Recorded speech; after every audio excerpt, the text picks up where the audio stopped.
है गाइस, कैसे हैं आप लोग। मैं आशा करता हूं कि आप लोग बहुत ही अच्छे होंगे और आप लोगों की पढ़ाई बहुत ही ज़बरदस्त तरीके से चल रही होगी। प्यारे बच्चों, आप लोगों ने ठान लिया कि नहीं, अब की बार 90 पार। 100% आप लोगों का 90% से ऊपर आप लोगों का आएगा। यही नहीं, सारे सब्जेक्ट की अच्छे से तैयारी करें। मैथ ही नहीं, अन्य विषय भी मैं आप लोगों को जल्द ही प्रारंभ करने जा रहा हूं, ताकि सभी विषयों में आप लोग 90% से ऊपर आप लोग का आ जाए। और क्योंकि जो आप लोगों का मकसद है, आप लोगों का जो तमन्ना है 90+ लाने की, वह निश्चित रूप से कामयाब होगा। तो प्यारे बच्चों, चलते हैं। देखिए, मैं मैथ में इस समय पढ़ा रहा हूं पार्ट 1, पार्ट 2, पार्ट 3, पार्ट 4 और पार्ट 5। 5 भाग को मैंने 5 भागों में क्रम से अलग अलग करके मैंने पढ़ा दिया है। उसे आप लोग ज़रूर देखें। और प्रतिदिन मैथ के वीडियो चल रहे हैं। लक्ष्य 2024 के लिए आप लोग एक एक वीडियो ज़रूर देखें और उसको एक अलग नोट्स बनाएं और परीक्षा से पहले इन सभी वीडियो को ज़रूर देखें। और यही देख करके चले जाइएगा, बोर्ड एग्ज़ाम में आपको 90% से ऊपर निश्चित रूप से आप लोगों का मार्क्स आ जाएगा। तो चले, ये पहला क्वेश्चन, आज का पहला क्वेश्चन क्या है, ये भाग 6 यानी पार्ट 6 में हम लोग पढ़ेंगे। पार्ट 5 तक मैंने पढ़ा दिया है।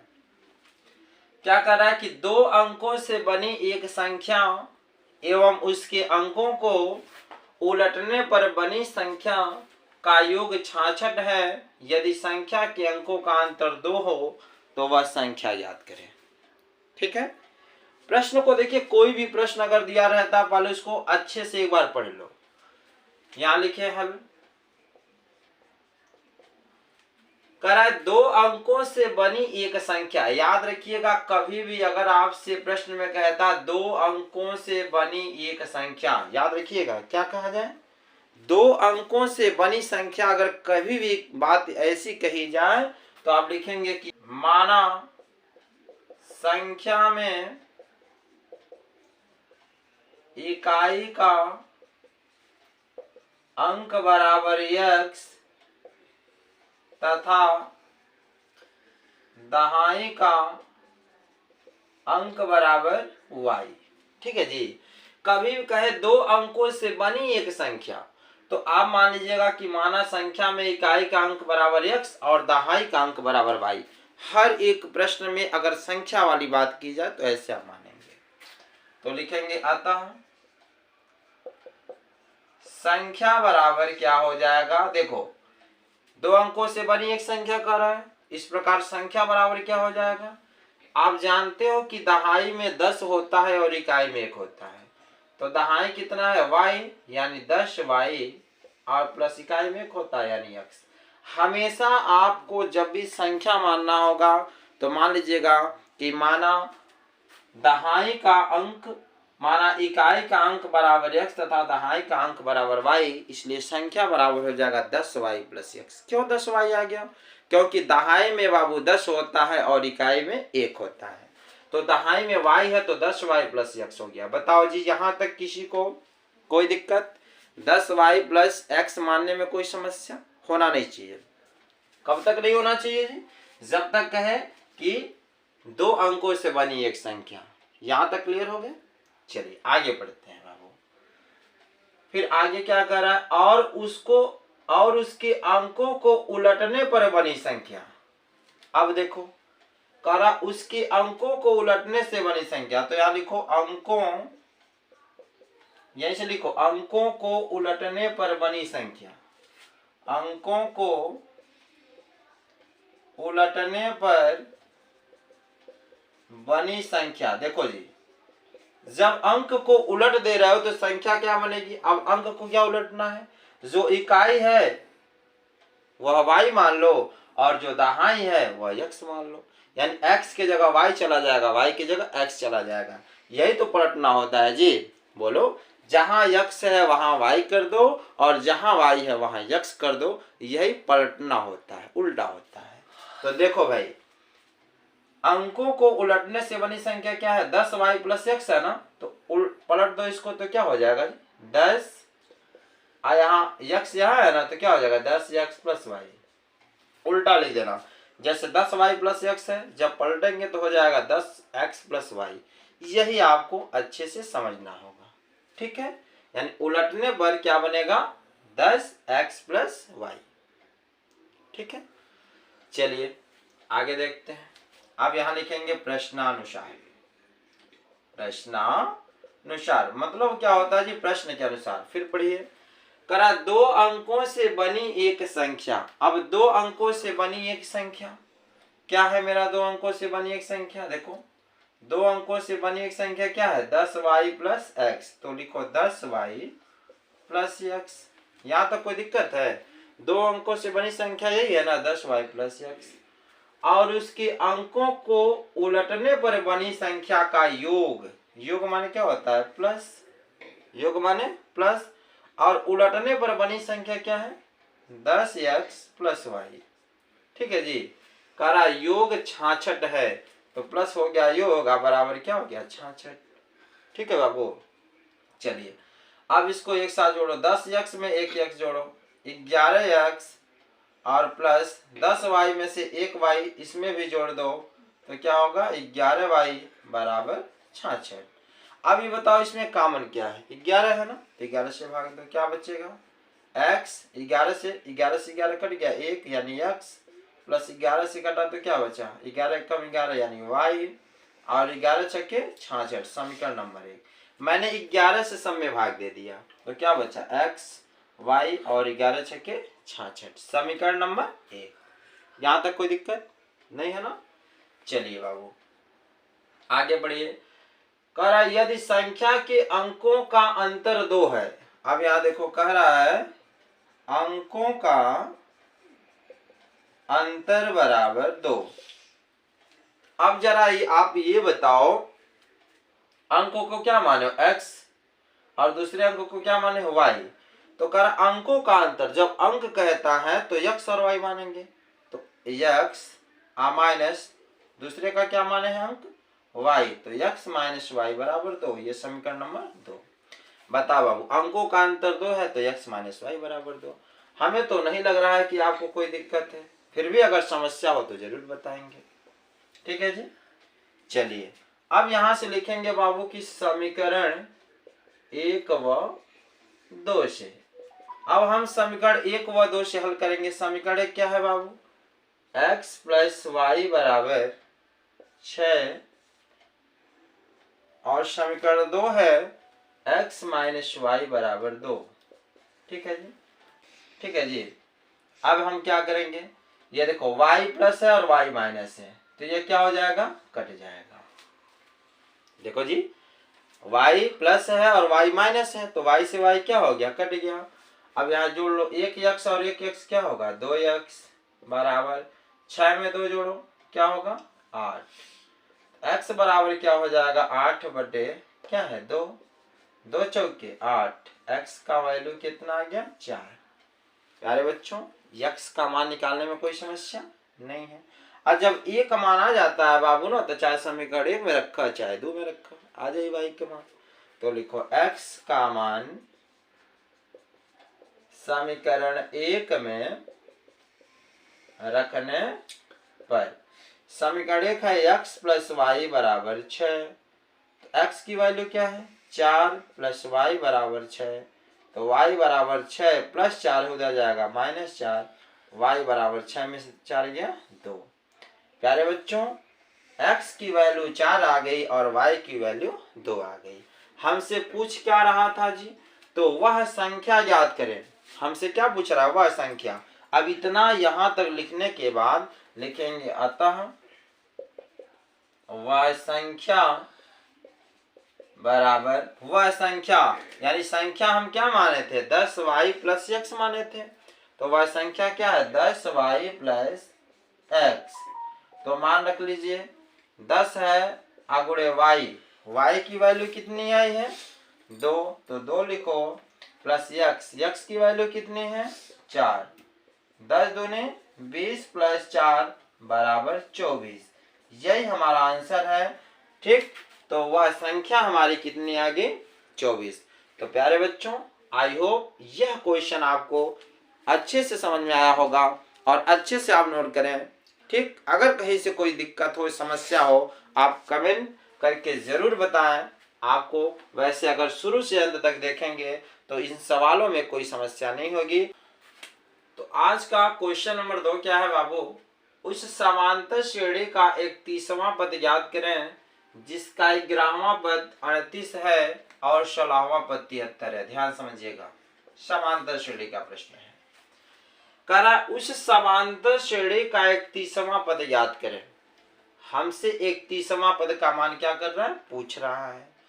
कह रहा जिसका 11वां पद 38 है। देखो आपको एक सूत्र मैंने बताया था, n वां पद बराबर क्या होता है? a plus n minus 1d होता है। ठीक है, तो जरा ध्यान देखा, जिसका 11वां पद, एक सूत्र होता है, पहले सूत्र जरा याद करो कि n वां पद बराबर सूत्र होता है a प्लस n माइनस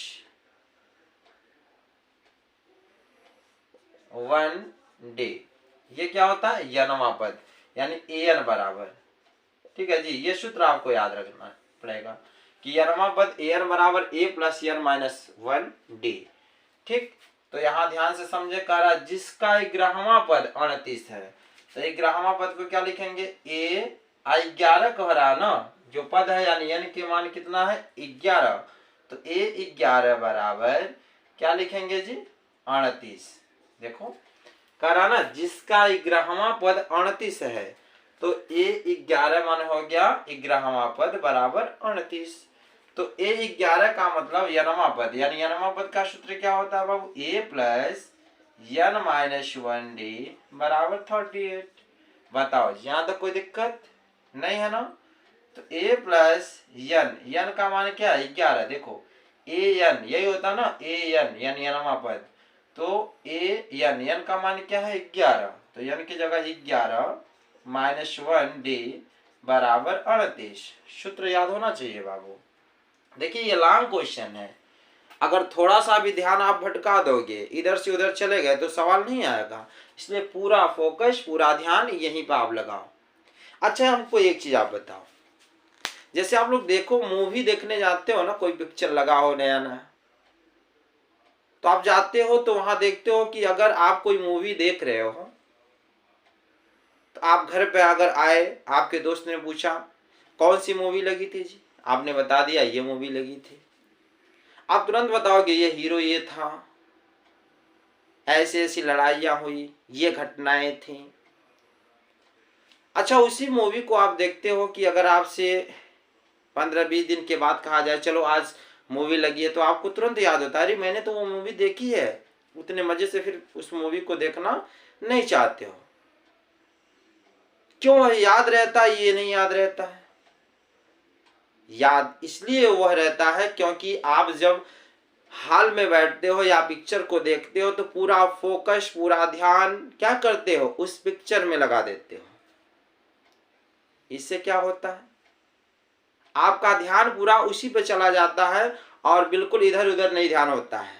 इसलिए आपको अच्छे से वो फिल्म की कहानी याद हो जाती है। लेकिन जब सवाल लगाते हो तो ध्यान तो कहीं और चला जाता है कि नहीं? कि चलो जी अभी तो क्रिकेट भी खेलना है, मेरा दोस्त बाहर इंतजार कर रहा होगा, जो 2 लाइन पढ़े फिर अरे यार धारावाहिक आ रही होगी, तो इधर उधर जब दिमाग रहेगा तो कहाँ से सवाल आएगा बाबू। और एक चीज और, बहुत बोझ में मत लो, क्योंकि फिल्म देखते हो तो एकदम बोझ नहीं होता है क्या? क्यों नहीं होता है? ये टेंशन छोड़ देते हो कि क्या है कल,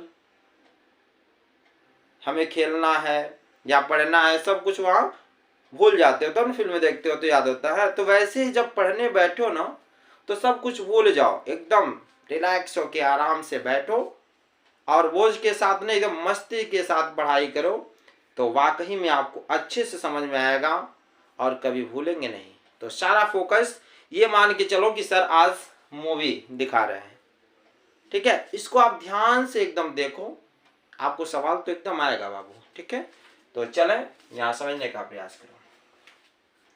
कभी भी कहा जाए 11वां पद, 30वां पद, 12वां पद, तो समझ जाना वह an का मान है। क्या है? an।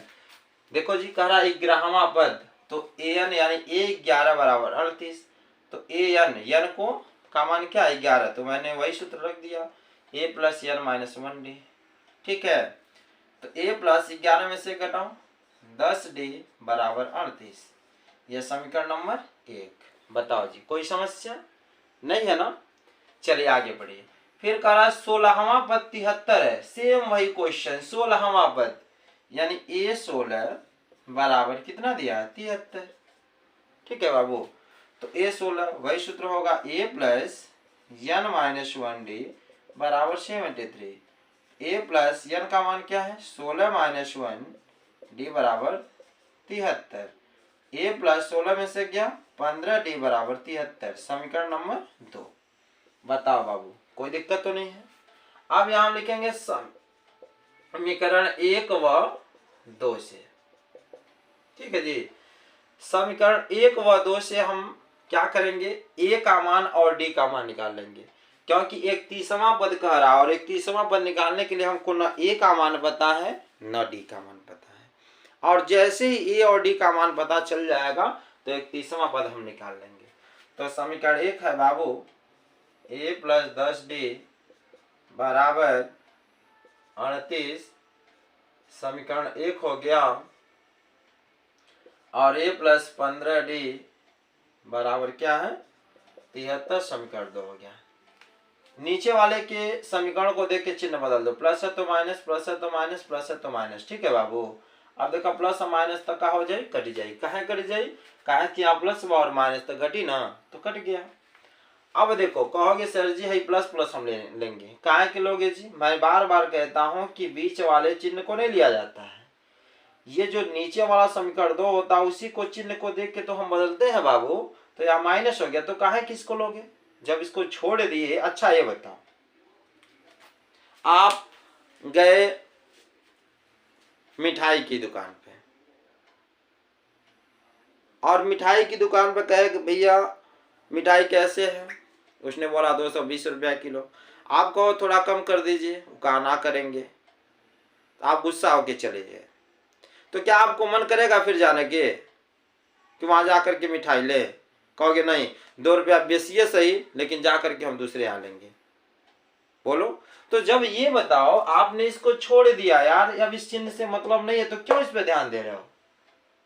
आप दूसरी की दुकान पर लो, यानी इसको देख करके बदल जाओ। प्लस है तो क्या होगा? माइनस हो जाएगा। तो अब प्लस को नहीं देखना है, प्लस को हमें नहीं देखना है। प्लस से मतलब नहीं है, किससे मतलब है? माइनस से, क्योंकि इस दुकान को मैंने क्या कर दिया? छोड़ दिया। ठीक है, चलो कम नहीं कर रहा तो क्या करे जी? जहाँ कम मिलेगा वहीं नहीं जाएंगे। चलो माइनस में हम आ गए। तो यहाँ देखो प्लस और माइनस घटता है बाबू। अब बताओ 15 बड़ा कि 10 बड़ा? हमें तो लग रहा है 15 बड़ा, अगर आपको कुछ लग रहा हो तो बताओ। 15 बड़ा ना, तो 15 का चिन्ह का है बाबू माइनस, तो माइनस लिखो। 15 में से 10 गई 5, माइनस 5 डी बराबर। अब यहाँ प्लस है बाबू, माइनस है, प्लस माइनस यहाँ भी घटेगा माइनस, क्योंकि 73 बड़ा है। घटा दो, बोलो जी। अब घटाओगे कैसे? 73 में से 38 नहीं घटाने आ रहा है तो कैसे घटाओगे? जैसे 3 में से 8 जाएगा नहीं, 13 में से 8 गया, कितना होगा बोलो? क्या होगा? 5, और इससे 80 लिया था, 6 में से 3 गया 3, 35 होगा। ठीक है, तो 73 में से जब 38 घटा दिए बाबू तो कितना हो गया? माइनस 35 हो गया। और माइनस से माइनस कट गया तो डी बराबर आ गया 35/5, 5 सते 35, डी की वैल्यू आ गई 7। बताओ बाबू, कोई समस्या नहीं है? जब डी की मान आ गया तो आप डी का मान समीकरण 1 में रखोगे तो ए का मान नहीं आ जाएगा का? तो लिखो डी का मान समीकरण 1 में रखने पर, समीकरण 1 है a प्लस 10d बराबर 38, तो a प्लस 10 गुणे डी का मान क्या है? 7 बराबर 38। a प्लस 10 सत्ते 70 बराबर 38, a बराबर 38, यह प्लस 70 है बाबू, उधर जाएगा तो माइनस 70 ए बराबर जरा 70 में से 38 घटाओ और 70 का चिन्ह क्या है माइनस। जैसे 10 में से 8 गया 2 और 6 में से 3 गया 3, माइनस 32 आ गया। ठीक है, बोलो यहां तक कोई समस्या? तो अब हमसे क्या पूछ रहा था, उस समांतर श्रेणी का एक 30वां पद। बाबू हमसे एक 30वां पद पूछ रहा था A31 का मतलब हो गया 31वां पद। ए के नीचे अगर 31 लिख दिए तो मतलब हो गया 31वां पद। जैसे यहाँ पर A11 का मतलब 11वां पद है, यहाँ A16 का मतलब 16वां पद है, और यहाँ हमसे पूछ रहा था 31वां पद तो मैंने A31 लिख दिया, कोई दिक्कत? इसी का मान पूछ रहा था, सूत्र वही होगा A plus n minus 1 d। ए का मान कितना है बाबू, अभी देखो मैंने निकाला -32 प्लस n का मान क्या है, यही ए के जो नीचे रहता है 31 -1, और d का मान क्या है 7।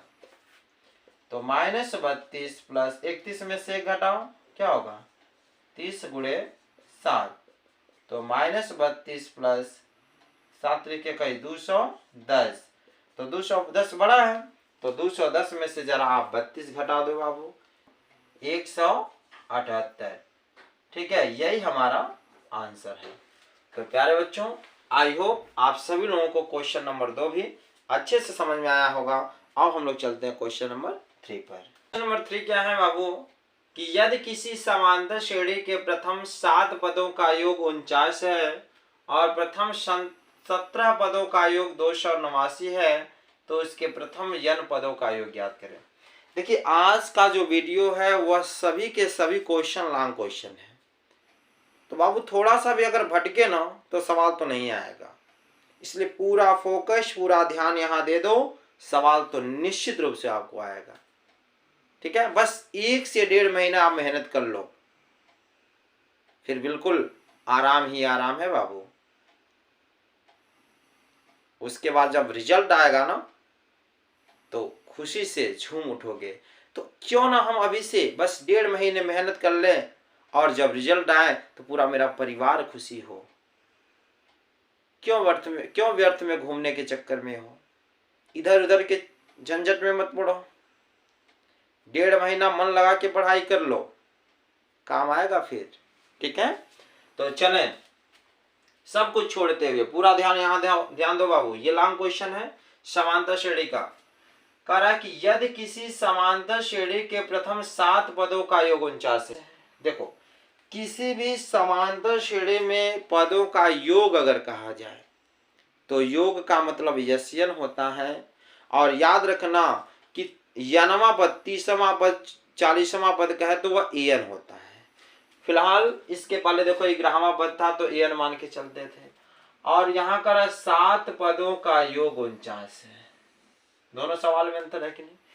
योग अगर आ गया तो वह यस होगा। क्या होगा बाबू? यस। हल लिखो, करा 7 पदों का योग। अब योग को हम किससे व्यक्त करते हैं? यस से। यहां तक कोई दिक्कत? और योग में कितना पद है? 7, तो यहां लिखेंगे 7।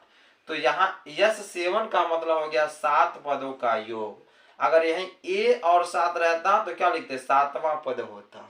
मेरी बात समझे कि नहीं? और यस का मतलब योग हो गया, यानी क्या हो गया? 7 पदों का योग। कितना दिया है बाबू? 49, तो लिखो 49। ठीक है जी। तो अब यस 7 यानी क्या? पदों का योग। योग का सूत्र क्या होता है? n/2 2a plus n minus 1 d बराबर क्या दिया? 49। इसका ये सूत्र होता है। अब देखो यहाँ n यानी यह यस एन जो लिखे हो ना, यानी n का मान क्या है? 7। तो यहाँ n की जगह क्या लिखेंगे? 7/2 फिर 2a प्लस n का मान 7 माइनस 1 d बराबर 49। अब देखो, अब 2 का इसमें गुणा कर देना तो क्या बचेगा? 7 2a प्लस 7 में से क्या? 6d बराबर 49 में 2 का गुणा करो, 2 9 18 और 2 चौके 8 1 9 98। 7 से इसमें गुणा करो, 7 दूनी 14a प्लस 7 छके 42d बराबर 98। अब बताओ कुछ कॉमन है? 14 से सब कट जाएगा, तो 14 से भाग दे दो तो a प्लस 14 3 42 3d बराबर 14 7 98, समीकरण नंबर 1। ठीक है बाबू, चलिए आगे बढ़े। करा और प्रथम 17 पदों का योग 289। फिर यहाँ योग कह रहा है, तो योग माने यश हो गया। कितना पद है? 17, तो यश 17 बराबर कितना है बाबू? 289। कोई दिक्कत नहीं होना चाहिए। तो योग का सूत्र क्या होता है? n/2 2a प्लस n-1d बराबर 289। ठीक है जी, चलो यहाँ ध्यान दो। तो n का मान कितना है? 17। तो यहाँ क्या लिखेंगे? 17/2 फिर 2a प्लस n का मान क्या है? 17 -1d बराबर कितना है? 289। अब 17 2a प्लस 17 में से क्या? 16d बराबर 2 का इसमें गुणा करो, 2 9 18, 2 8 16 1 17, 2 2 4 1 5, 578 हो गया बाबू। अब जरा ये बताओ आप, 2a प्लस 16d बराबर क्या होगा? 578 बटे क्या? ये 17 लिख सकता हूँ कि नहीं? मतलब यह बराबर यह बटे क्या हो जाएगा? यह 17 हो गया। भाग देने आता है तो भाग दो, 17 3 51, ठीक, बचा 6, 17 चौके 69, 34, यानी 2a प्लस 16d बराबर 34।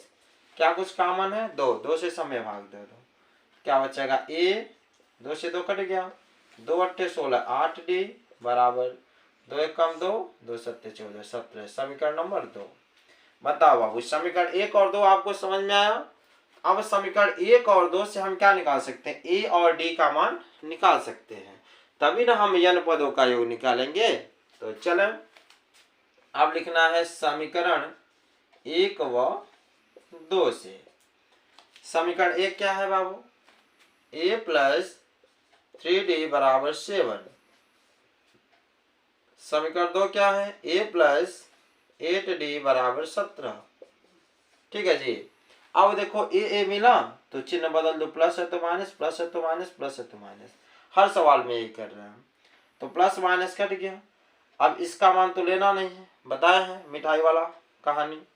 तो -8 में से 3 घटाओ, माइनस क्या होगा? 5d बराबर -17 में 7 गया -10, माइनस से माइनस कट गया बाबू। तो क्या बचा? d बराबर हो गया 10/5, 5 दूनी 10। d की वैल्यू जो आ गई कितनी आ गई? 2। बताओ बाबू, यहाँ तक कोई दिक्कत नहीं है ना? जब d का मान आ गया तो समीकरण 1 में रख दो। तो लिखेंगे d का मान